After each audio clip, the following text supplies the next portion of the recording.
during change. It's important that the people that need to be aligned with you have almost excessive communication moments. The larger the change, the more frequent the communication has to be. Welcome to the Path to Owning It podcast by Provide, hosted by me, Corey Brown, a marketing leader at Provide with over a decade in supporting small businesses. Whether you're an aspiring or established founder, here you'll find tools and advice to start building your legacy and take your business to new heights. To help you achieve your entrepreneurial ambitions, each month we'll tap into our unparalleled network of industry experts who will join us on our quest to provide the answers to your most pressing questions. Like what you hear? Follow us on Apple Podcasts, Spotify, or wherever else you listen. Today, we're hearing from Dr. Scott Leune, the founder of ScottLeune.com. He is a trailblazer in the field of dentistry with a remarkable career marked by the opening, building, and sale of numerous dental practices. He has played a pivotal role in launching over 200 startups nationwide and has provided invaluable purchasing, marketing, and consulting support to more than 20,000 dentists. Dr. Leune dedicates his time to personally training dentists in advanced practice management through his highly acclaimed seminars. Today, we'll be discussing his experience navigating a business transformation, offering tips, tricks, and best practices for effective change management. Dr. Leune, welcome to the show. We're super happy to have you today.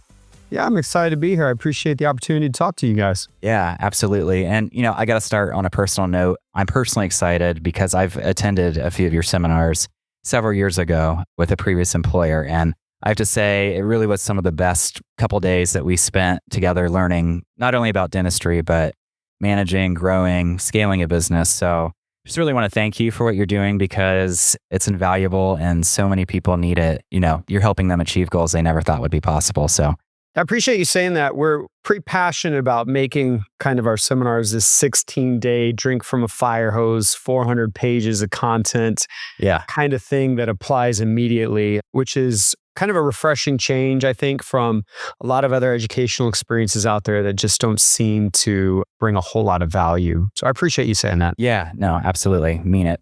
But as I said, today we're talking about transforming one's business and how to implement effective change management. Knowing what I know about you, you're the perfect person to ask these questions. So if you don't mind, can you share your experience leading a business transformation within your own organization? Yeah, my history, I've started practices and sold practices. I've also built companies that supported our profession, companies like IT companies, call centers, billing and insurance centers, and even architecture firms, marketing companies. It's all kinds of things, all within our profession or our industry. And I've owned so many practices myself. I've also helped people build, to this point, thousands of practices, startup practices. So when we look at my story and think about kind of this business transformation within an organization, right? Having to really change, I think of, the phase where we went from understanding the really effective way of running the practices that I had down that journey that says, hey, now we've helped build hundreds of practices we manage and thousands of practices that other people have built and managed based on our model. So that is a journey of scaling. That is a journey of testing the assumptions that we were making from our little group to something nationwide. And in a journey like that, there are so many times where we break things. We break systems we thought were working. We break people that we thought were the right fit that could do things. We break ourselves because we realize new things about ourselves and about our knowledge and about the things that were wrong. And obviously, we also realize how much more work things might be and how much more costs they may be. So I'd say, to answer your question, when we went from owning several dozen practices to helping build hundreds and even oversee thousands. That journey of scale, of change, of hiring that many people and proving and disproving things was a very tumultuous journey where I learned a lot in my career. Yeah, I can imagine. Talk to me about, from owning several practices to scaling to where you are now. What was it? Was there one thing that you thought, this is it? I'm going to make the leap. What prompted this transformation for you? Well, I would love to say that everything was planned and it all just went like as I envisioned it. But the reality is, success for me has been let me walk north, but I don't know what's north. I kind of want something that I think is north. I don't know if it's going to be a straight line or if it's going to be a roller coaster ride of sorts. Am I going to hit walls? Am I going to have to climb mountains? And what I've noticed is that it's so important to just do it without knowing quite what it's going to take. Instead of knowing where I want to end up and exactly how I'm going to get there, I'm going to bet on myself that I'll be able to solve the riddles along the way. Kind of like this weird analogy, like we can read about what it's like to ride a bike and watch videos about it and just prepare for it. But the reality is, most of learning how to ride a bike only happens once you get on the seat and start pedaling and you fall down a few times and you make adjustments. So this journey started by me being successful in my own little world and saying, I want to grow that. And as I grew it to more things in my own little world, I had to solve riddles. And then I started growing it into other people's worlds, helping them. And I had to solve even more and more riddles. And so you might say going from going from 1 to 3 is life-changing. Going from 3 to 10 is life-changing. Going from 10 to 100 is a whole nother journey. And going from 100 to 1,000, they all have new riddles to solve. And I just kept going. So now that you're a professional riddle solver, can you take us back to the early steps of initiating this change? You've already mentioned there you had your challenges.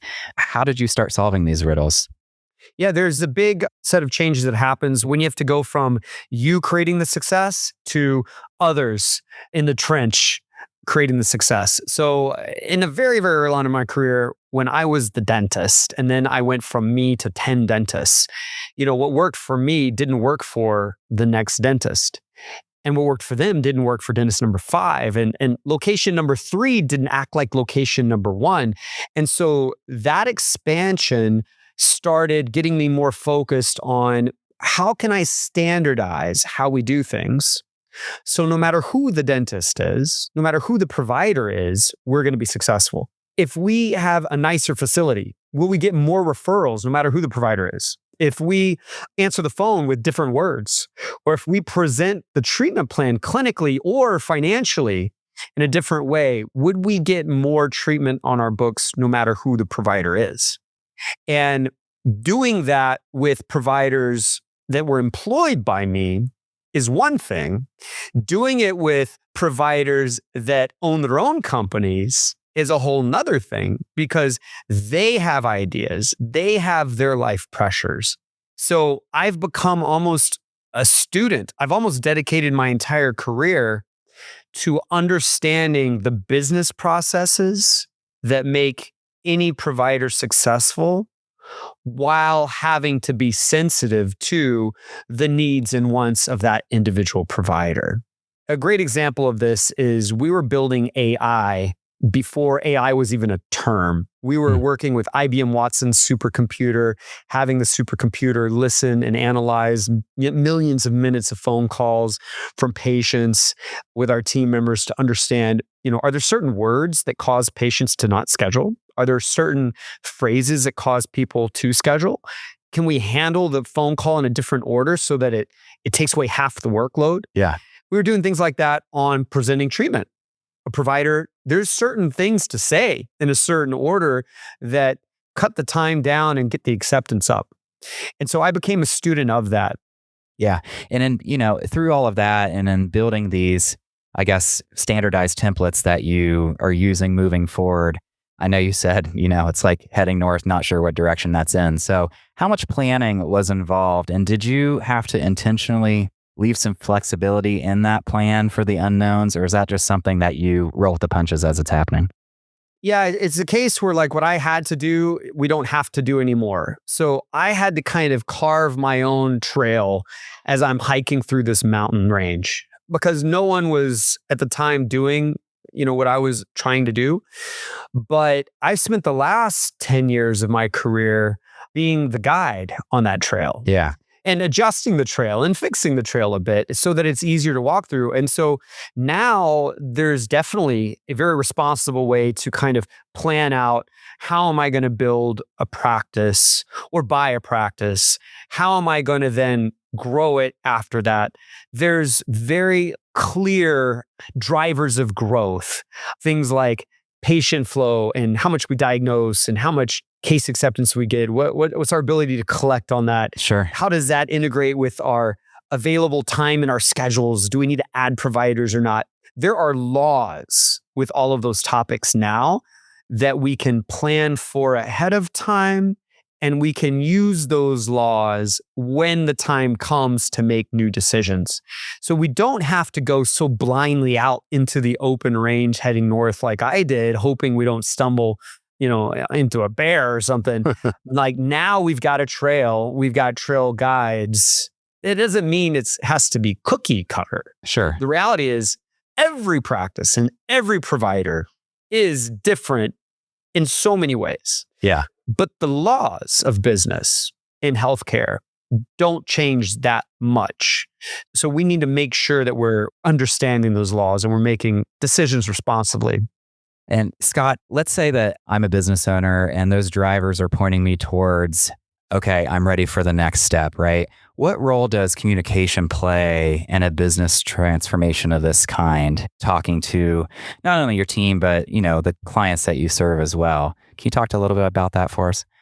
Yeah, when you go through a lot of change, whether it's on a large scale or even just a small scale of saying, I think I want to own my first practice, for example. That change, there's a component of change that impacts you, the person making the decisions. There's also the change impacting the people around you. That could be your team members, that could be your closest family or friends, and it could be your customers, right?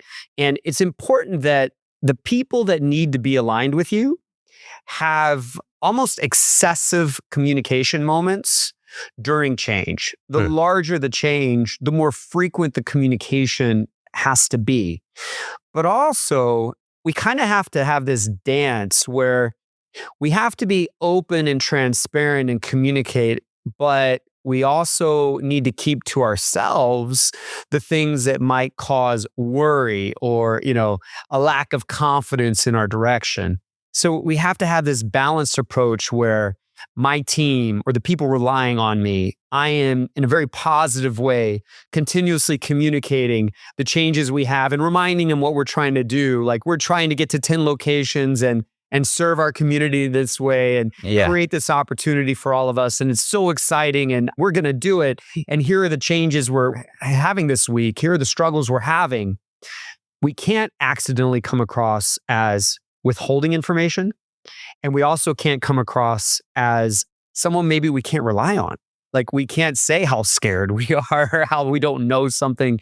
So there's that balance. And, this kind of uncomfortable confidence we have to have is a superpower in success, because so often these big decisions to jump to the next level, to start the next chapter of your career needs confidence, but it's uncomfortable because we don't quite know what it's going to be like or how we're going to get there. We're doing something we typically haven't yet done.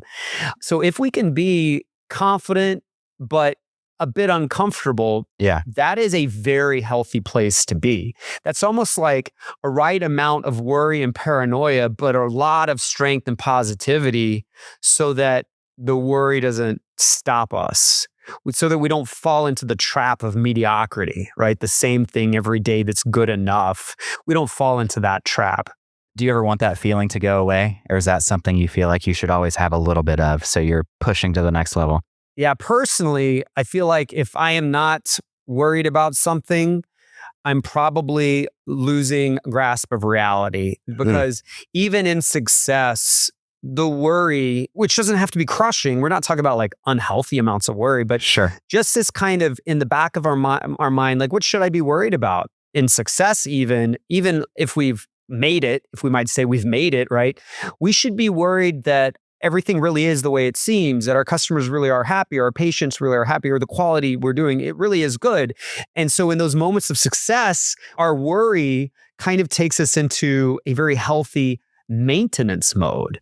How do I maintain this success? Well, it's through a healthy amount of auditing, the checks and balances. It's making sure that we have a cadence of communication with the leaders in the organization. It's making sure that there's quality control and that the financials are very predictable and consistent.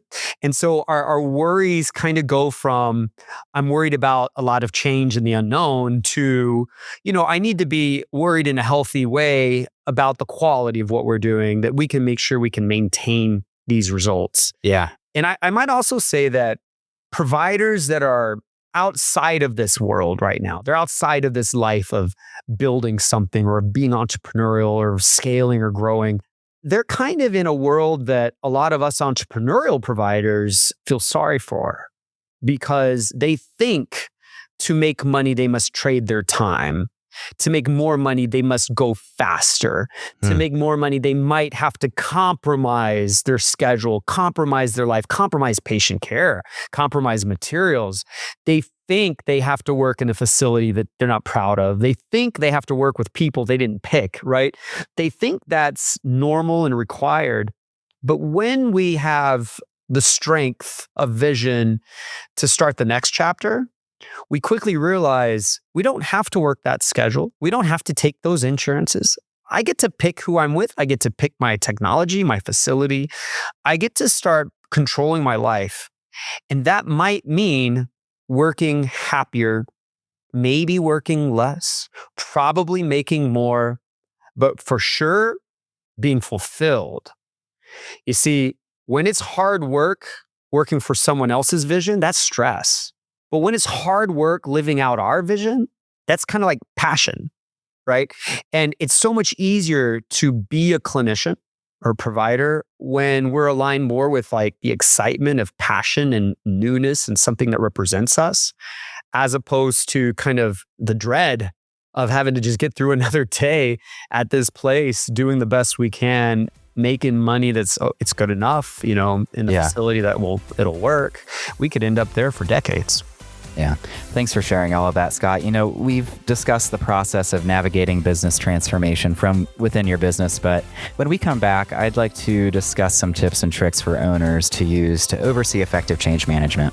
More with Dr. Leune right after this. Are you fresh out of school with big dreams and ambition to achieve them? Or is your current business bursting at the seams and it's time to expand your legacy? If you tend to challenge the status quo and shoot for the moon, Provide's SBA loan may be for you. Our dedicated team of small business experts will work with you to make your ownership dreams, no matter how big, a reality. To get started, visit getprovide.com to see how our tech-enabled small business financing and banking can work for you. Again, that's getprovide.com for when your aspirations of business ownership exceed traditional limits.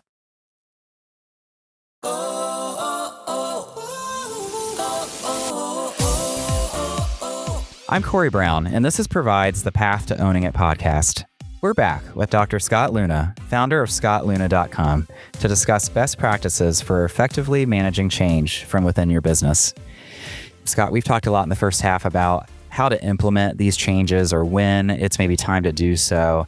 I'm curious now if you can talk to us a little bit about how you go about measuring the success of that change. Are there any metrics or measurable data that you've used that you found helpful that you can share?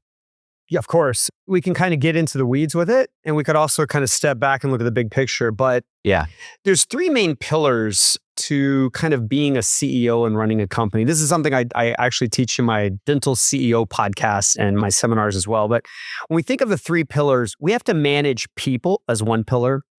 We have to manage the financials as a second pillar. And the financials is basically how we spend money as a business. Yeah. And then we have to manage the operations as a third pillar. The operations creates the collections or the revenue, the billings. That's what you see when you look around in your business every day. People answering the phone and collecting money and scheduling appointments. And those are operations.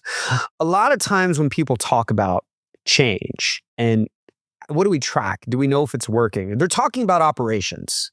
Like if I change how I answer the phone, will that be better? Will that work? That's an operational change. And when you're that deep in the weeds, what you do is you run software, AI software, for example, you run AI software on the phones and it tells you what percent of the calls you're missing every day. And if you do talk to a new patient, what percent of those patients are getting a scheduled appointment? How many of those convert? The missed call rate and the conversion rate. This is just an example. In dentistry, dentists miss on average about a third of calls. And of the ones they do answer, they convert less than half. Wow. So the math works out that every 100 new patients that call a dental office, we only get 29 appointments. That's national average. I would imagine in the physician's world, it's much worse than that. And so we say, okay, we want to change that. So how are we going to change it? And how do I know if it works? Well, there's many ways to answer more calls, how we route them, utilizing virtual people to assist and pick up the missed calls we have, lots of different things we can do. Yeah.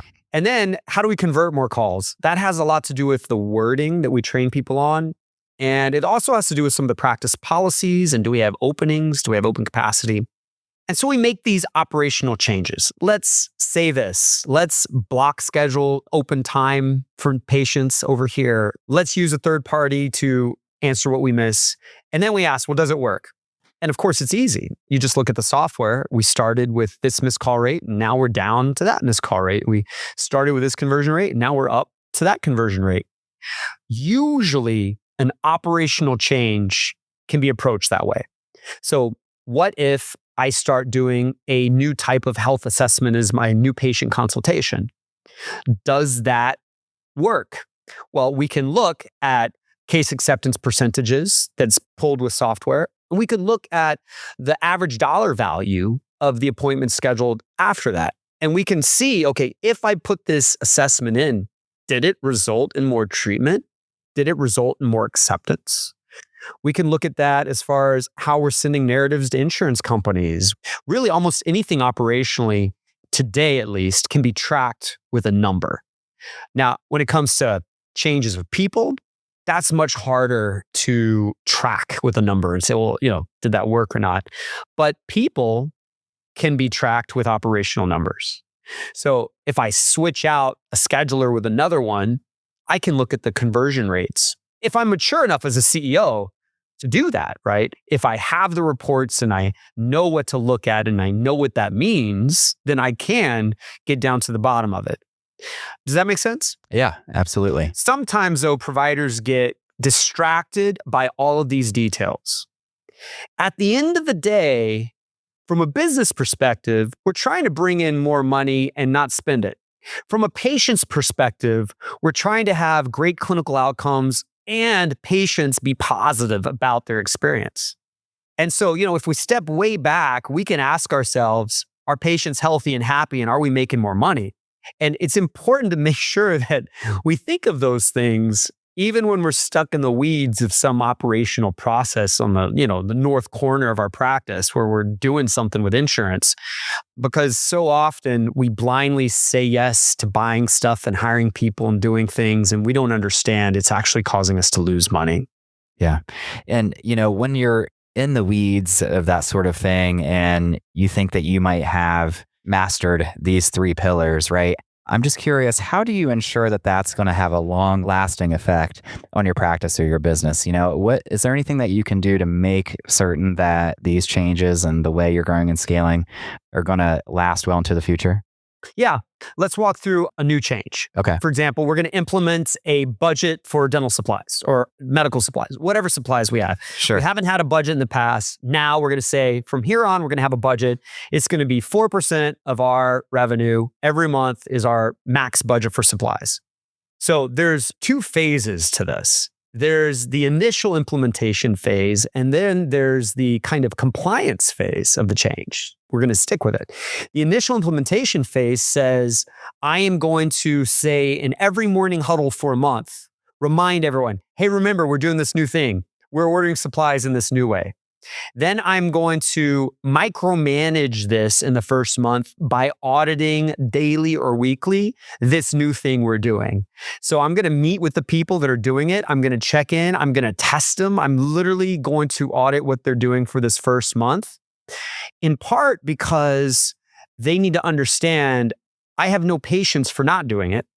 And also, I need to solve some of the riddles, the friction points that I wasn't aware of that we don't see until we start going down this path. That's called accountability and problem solving, right? Right. So I have to micromanage this change to bring accountability while trying to solve these problems. And maybe after a week, we've implemented it, but I'm going to micromanage it for a month.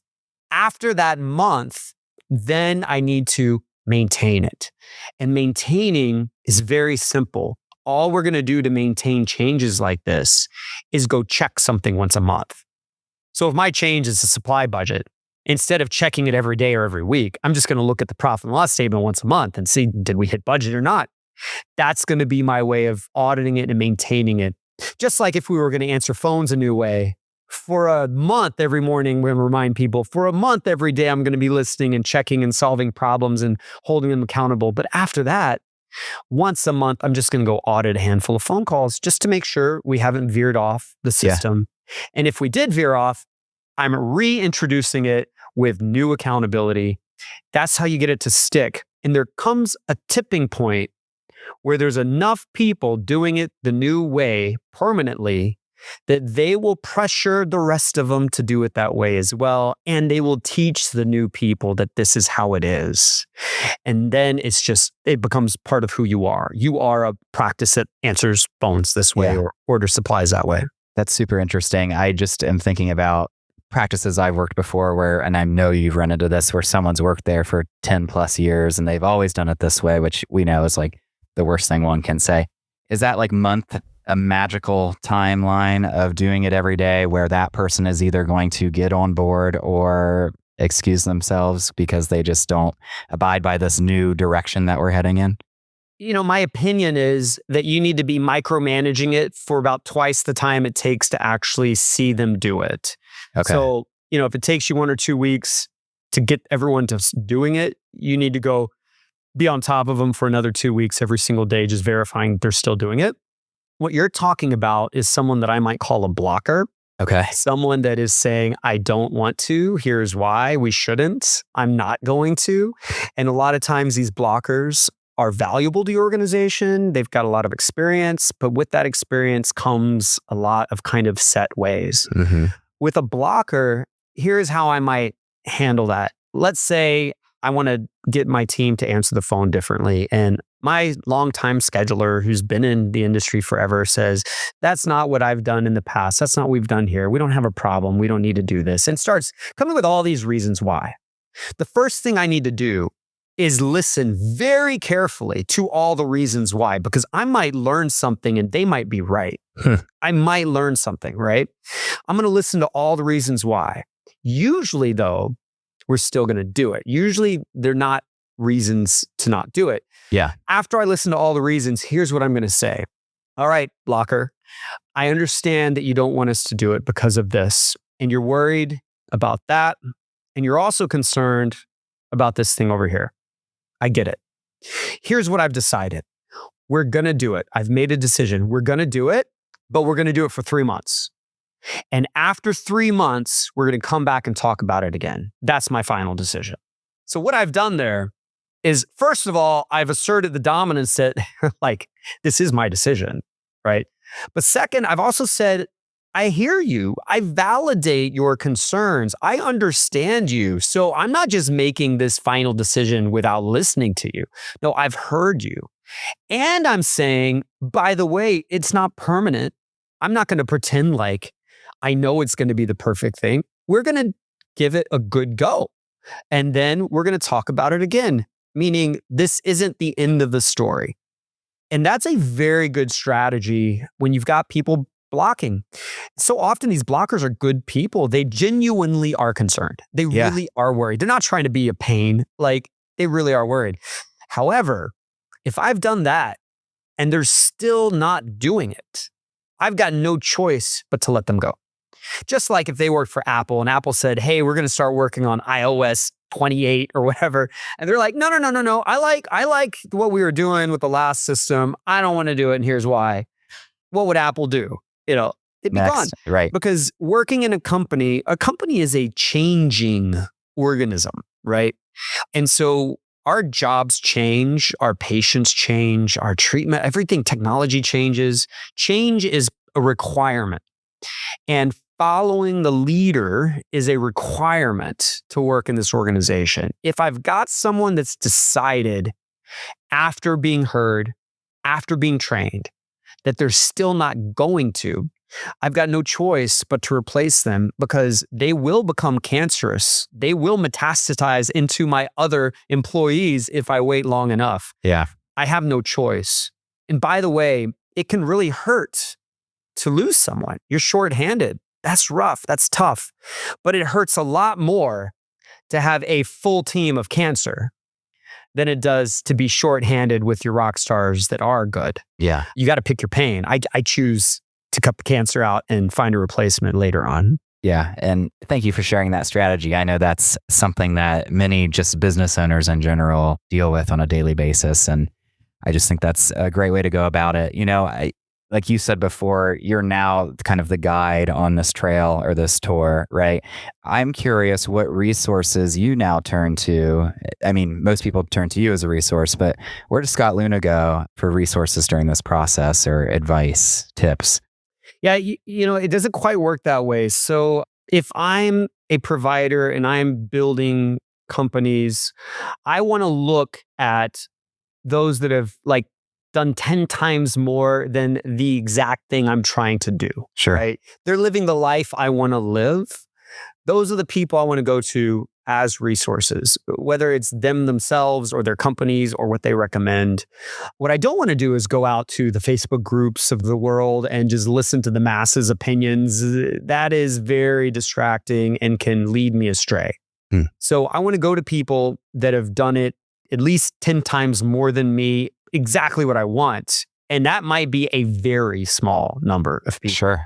Yeah. And I need to listen intently. Everyone else might have really good intentions giving me advice but they're not living the life 10 times that I want. And so I can listen to them, but I don't need to put a lot of weight in that. Now you asked me, Scott Leune, where I go. And so it's a little different because I'm in a different business. I'm no longer in a business of owning my own offices and employing my own clinicians. I did that for a very long time at a big scale. I'm now in the business of how can I help entrepreneurial clinicians 10x what they're doing. Sure. And so I go to those sides of the business world, people that have been very, very successful at positively impacting and influencing and coaching people, and also the innovators of the world and to the technology side. And I look outside of dentistry a lot, but I don't have kind of a one person. I'm not really in a position where that makes sense for me. Sure. But it's interesting is I coach people one-on-one. It's probably the most significant thing I do today is kind of lead people down this journey. I'm literally their coach face to face. And those people, what they're doing is they're condensing time. All of these lessons can be learned and experienced the long way, the natural way, or you can literally take this street, pinch it into a circle and skip to the end when you've got the right people advising you. So I do think it's very important for clinicians to find people to follow and be influenced by. Yeah. And thinking about how your business has progressed and changed and from where you started to where you are today, is there anything you would have done differently that you could share? Some final words of wisdom for our listeners on this topic of change management? Number one, it's important to be well capitalized. So just from a business standpoint, if we're going to go do something new, build our first location or a new one, it's kind of counterintuitive, but the more access to capital we have, the more debt we have access to. Just takes away a whole lot of risk. It takes away a whole lot of compromise. And so we want to try to be well capitalized when we start the next chapter. We really do want to aggressively seek out access to capital. The second thing is that having a coach hold you accountable to the vision you want to achieve is probably the most important thing to you getting there. Most people aren't waking up naturally since they turned 18 at 4 a.m. and working out for 2 hours and meditating like they should and journaling and having the perfect life.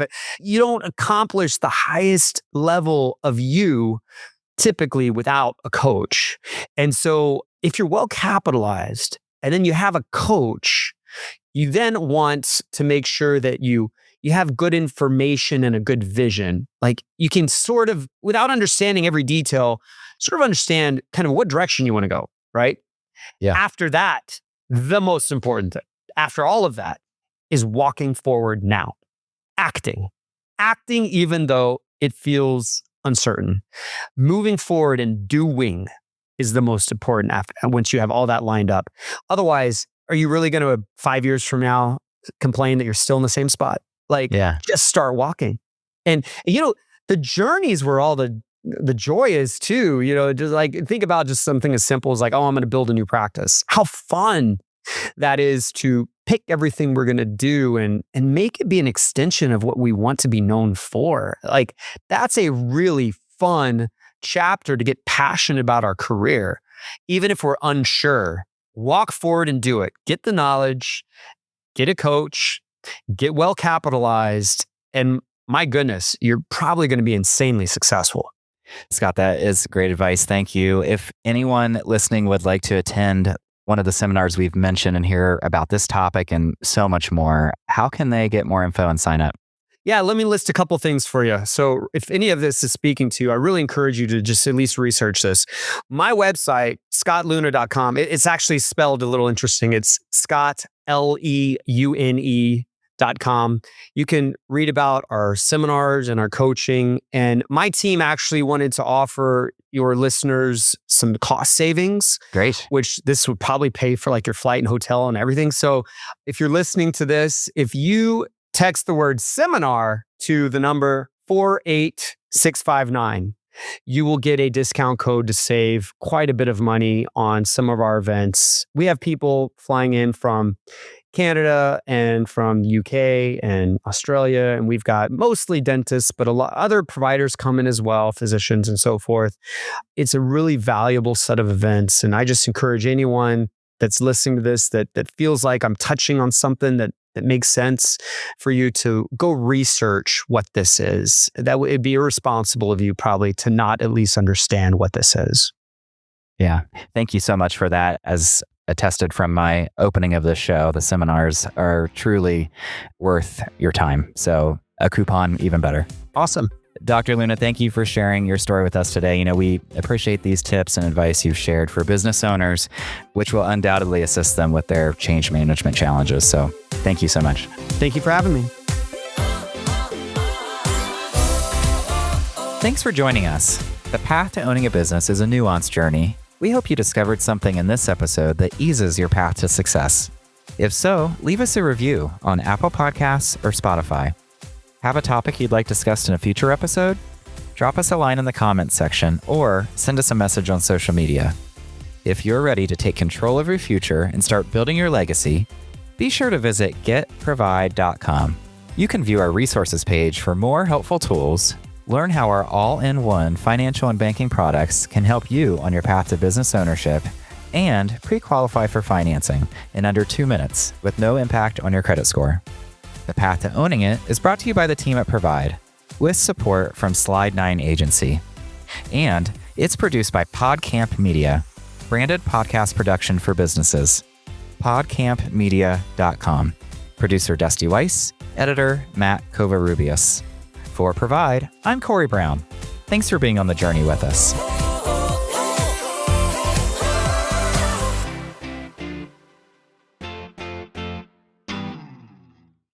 Provide is a division of Fifth Third Bank, National Association. All opinions expressed by the participants are solely their current opinions and do not reflect the opinions of Provide, its affiliates, or Fifth Third Bank. The participants' opinions are based on information they consider reliable, but neither Provide, its affiliates, nor Fifth Third Bank warrant its completeness or accuracy and should not be relied upon as such.